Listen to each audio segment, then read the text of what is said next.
ആയിരക്കണക്കിന് ടൺ ഭാരമുള്ള ഒരു ഇരുമ്പ് ഭീമൻ എങ്ങനെ ആകാശത്ത് പറക്കുന്നുവെന്ന് നിങ്ങൾ ഒരിക്കലെങ്കിലും ചിന്തിച്ചിട്ടുണ്ടോ? അതിലും വലിയ ചോദ്യം, ആ വിമാനം ആദ്യം എങ്ങനെ നിർമ്മിക്കപ്പെടുന്നു?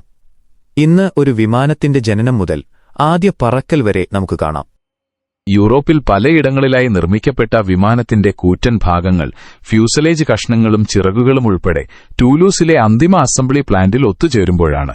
അവിടെ വെച്ച് അതീവ വൈദഗ്ധ്യമുള്ള സാങ്കേതിക വിദഗ്ധർ ആ ഭീമൻ ഭാഗങ്ങളെ വലിയ ക്രെയിനുകളുടെ സഹായത്തോടെ കൃത്യമായി ഘടിപ്പിച്ച് വിമാനത്തിന് ജീവൻ നൽകുന്നു. എല്ലാം തുടങ്ങുന്നത് യൂറോപ്പിലെ വിവിധ രാജ്യങ്ങളിലെ ഫാക്ടറികളിൽ നിന്നാണ്. അവിടെയാണ് ഈ ഭീമൻ വിമാനത്തിന്റെ പ്രധാന ഭാഗങ്ങളായ ഫ്യൂസലേജ് കഷ്ണങ്ങളും വലിയ ചിറകുകളും വാലുഭാഗങ്ങളും ഒക്കെ നിർമ്മിക്കുന്നത്. ഈ കൂറ്റൻ ഘടകങ്ങളെ പിന്നീട് ബെലൂഗ ട്രാൻസ്പോർട്ട് വിമാനങ്ങൾ വഴിയും പ്രത്യേക റോഡ് മാർഗങ്ങളുമൊക്കെയായി ഫ്രാൻസിലെ ടൂലൂസിലെ അന്തിമ അസംബ്ലി പ്ലാന്റിലെത്തിക്കുന്നു.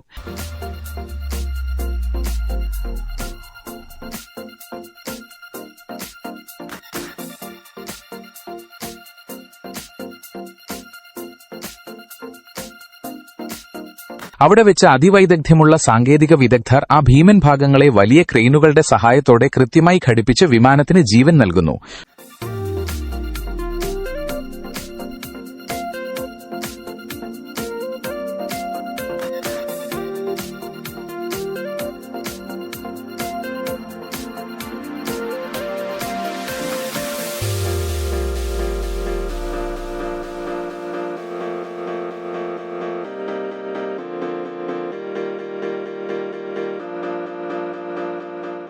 തുടർന്നുള്ള ഘട്ടങ്ങളിൽ ക്യാബിൻ പാനലുകൾ ഘടിപ്പിക്കുകയും ഫ്ലൈറ്റിന്റെ വിൻഡോകൾ സജ്ജീകരിക്കുകയും ചെയ്യുന്നു.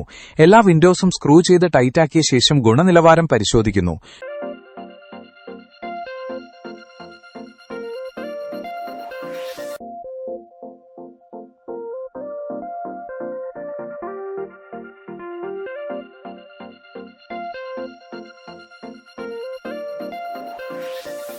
ക്യാബിൻ പാനലുകൾ ഘടിപ്പിക്കുകയും ലാവേറ്ററികൾ, സീറ്റുകൾ എന്നിവ സജ്ജീകരിക്കുകയും ചെയ്യുന്നു. അതിവിശിഷ്ടമായ ബിസിനസ്, ഫസ്റ്റ് ക്ലാസ് വിഭാഗങ്ങളും ഒരുക്കുന്നതോടെ യാത്രക്കാർക്ക് ഉയർന്ന സൗകര്യവും സ്വകാര്യതയും ലഭിക്കുന്നു.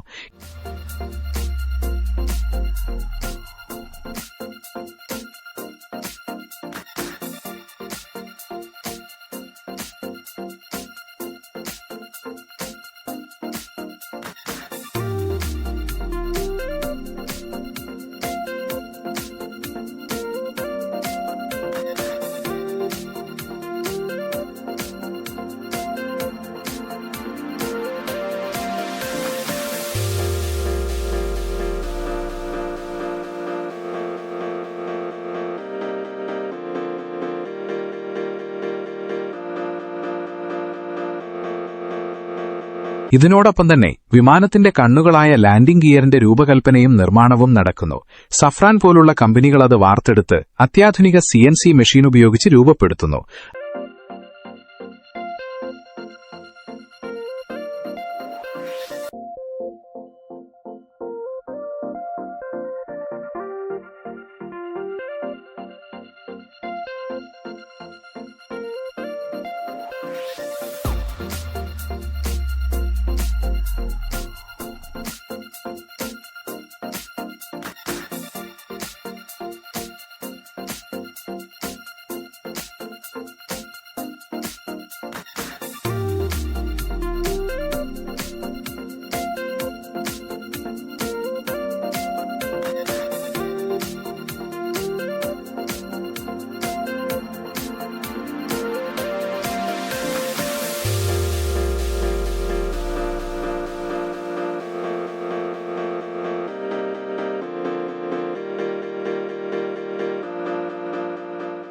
അവസാനമായി ടയർ നിർമ്മാണത്തിനായി അസംസ്കൃത റബ്ബർ നേർത്ത പാളികളാക്കി മാറ്റുന്നു.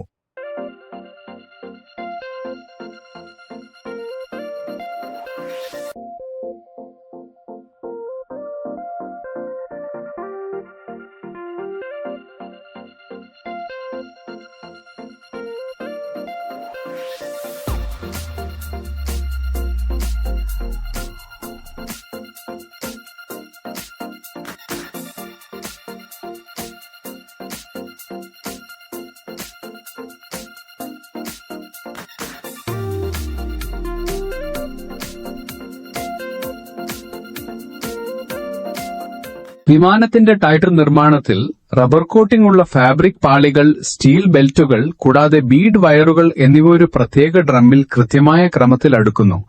അതിനുശേഷം രൂപം കൊള്ളാത്ത ഈ ടയർ ഒരു മോൾഡിലിട്ട് ഉയർന്ന താപനിലയിലും മർദ്ദത്തിലും ചൂടാക്കുന്നു. ഇതാണ് വൾക്കനൈസേഷൻ പ്രക്രിയ. ഇത് ടയറിലെ ലെയറുകളെ ഒന്നാക്കി മാറ്റുകയും ട്രെഡ് പാറ്റേൺ രൂപപ്പെടുത്തുകയും ചെയ്യുന്നു.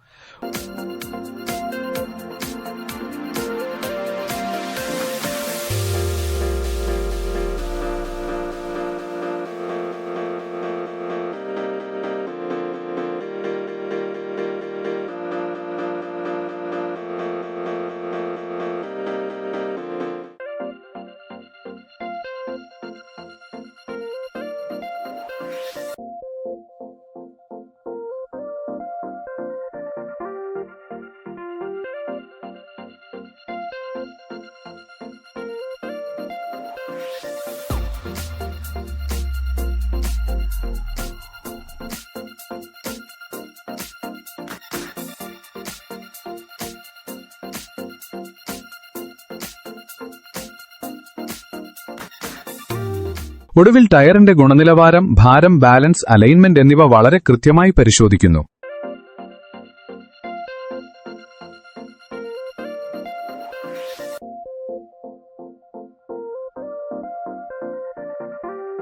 ടയറിന്റെ പരിശോധന പൂർത്തിയായാൽ അടുത്തതായി എഞ്ചിൻ വിമാനത്തിന്റെ ചിറകിനടിയിലുള്ള പൈലോണിൽ ഘടിപ്പിക്കും. വലിയ ക്രെയിനുകളുടെ സഹായത്തോടെയാണ് ഇത് ചെയ്യുന്നത്. അതിനുശേഷം ഇന്ധനം, ഹൈഡ്രോളിക്സ്, ഇലക്ട്രിക്കൽ സിസ്റ്റംസ് എന്നിവയെല്ലാം ഘടിപ്പിച്ച എഞ്ചിൻ കൺട്രോൾസ് പരിശോധിച്ച് സിസ്റ്റം സമഗ്രമായി ഇണക്കി ചേർക്കും. എഞ്ചിൻ ഫാൻ ഡിസ്കിൽ ഓരോ ഫാൻ ബ്ലേഡും ലോക്കിംഗ് മെക്കാനിസങ്ങൾ ഉപയോഗിച്ച് വളരെ സുരക്ഷിതമായി ഫിറ്റ് ചെയ്യുന്നു. ഓരോ ബ്ലേഡിന്റെയും ഭാരം വളരെ കൃത്യമായി അളന്ന് ഡിസ്കിന്റെ ചുറ്റും തുല്യമായി ക്രമീകരിക്കുന്നു. ഇത് ഭ്രമണ സമയത്തുണ്ടാവുന്ന അസന്തുലിതാവസ്ഥയും വൈബ്രേഷനും തടയാനാണ്.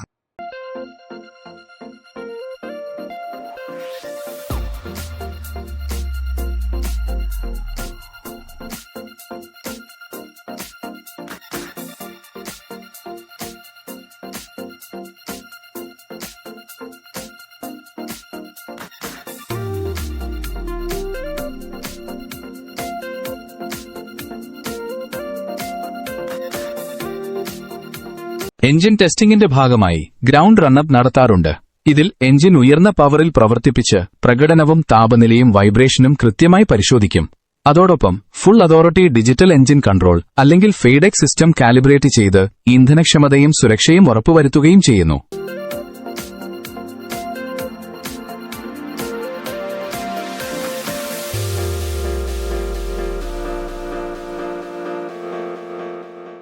അതെ, വിമാനത്തിന്റെ അന്തിമ അസംബ്ലിക്ക് ശേഷം പെയിന്റിംഗിനായി അത് മറ്റൊരു സ്ഥലത്തേക്ക് മാറ്റുന്നത് സാധാരണമാണ്.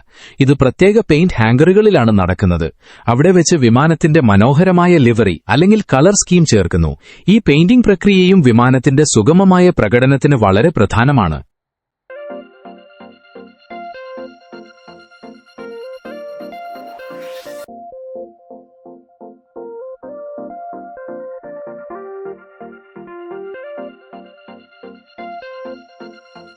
വിമാനത്തിന്റെ പെയിന്റിംഗ് പ്രക്രിയയിൽ ആദ്യം വിമാനത്തിന്റെ പ്രതലങ്ങൾ നന്നായി വൃത്തിയാക്കി പഴയ പെയിന്റ് കളഞ്ഞ് ആവശ്യമെങ്കിൽ ചെറിയ സാൻഡിംഗ് നടത്തും. അതിനുശേഷം ആന്റി കൊറോസീവ് പ്രൈമർ അടിച്ചുപിടിപ്പിക്കും. ഇത് ലോഹത്തെ തുരുമ്പിൽ നിന്നും സംരക്ഷിക്കാൻ സഹായിക്കും. അടുത്തതായി വിമാനത്തിന്റെ നിറങ്ങളും ലിവറികളും അടിച്ചുപിടിപ്പിച്ച് ഒടുവിൽ തിളക്കവും ഈടുനിൽപ്പും ലഭിക്കാൻ ടോപ്പ് കോട്ട് അല്ലെങ്കിൽ ക്ലിയർ കോട്ട് ചെയ്യുന്നതാണ്.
പെയിന്റിംഗിന് ശേഷം വിമാനത്തിന്റെ എല്ലാ സിസ്റ്റംസും വീണ്ടും പരിശോധിക്കുന്നു.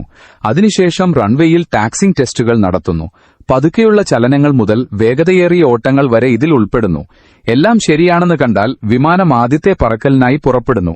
ഈ ആദ്യ പറക്കലിൽ വിമാനത്തിന്റെ ബാലൻസും നിയന്ത്രണവും കൈകാര്യം ചെയ്യാനുള്ള കഴിവുമൊക്കെയാണ് പ്രധാനമായും പരിശോധിക്കുന്നത്.